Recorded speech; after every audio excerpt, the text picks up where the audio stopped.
জীবন মানে তো যন্ত্রণা,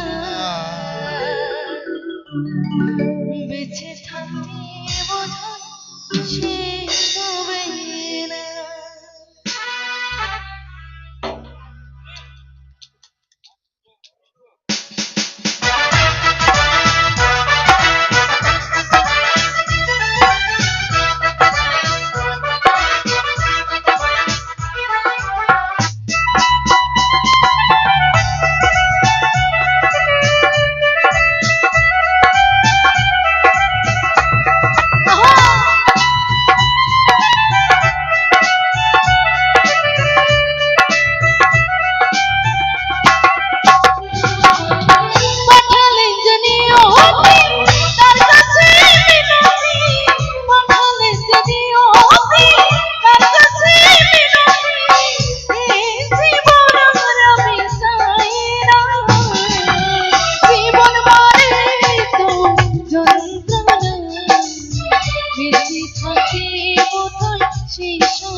জীবন মানে তো যন্ত্রণা, বেঁচে থাকতে বোধহয় শেষ হবে